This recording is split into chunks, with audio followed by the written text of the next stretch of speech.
Welcome to MooMooMath in Science. And what is an ion? A neutral atom will have a certain number of protons and an equal number of electrons. This results in the same number of positive and negative charges, which we can call neutral or a zero net charge. You can produce a charged atom by taking a neutral atom and adding or removing one or more of the electrons, which is called an ion.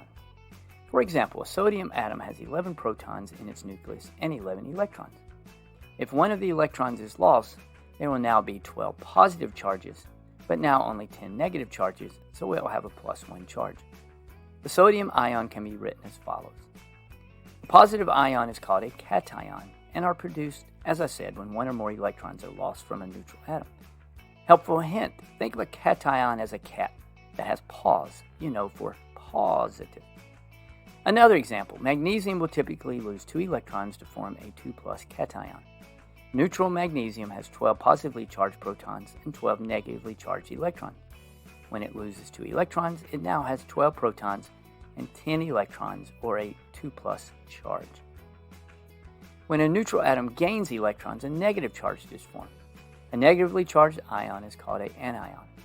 For example, neutral chlorine has 17 positive protons and 17 negatively charged electrons.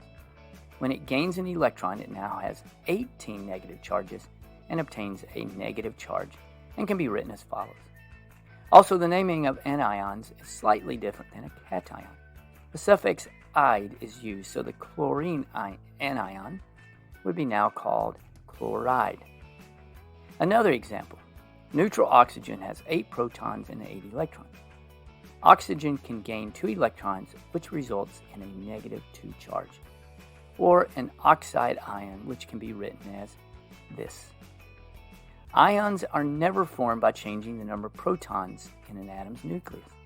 Isolated atoms do not form ions on their own. Most often, ions are formed when metallic elements combine with non-metallic elements. Metals always form positive ions in rows 1 and 2, and nonmetals form anions by gaining electrons. I hope that helps, and remember, kindness multiplies kindness. Be kind to someone today.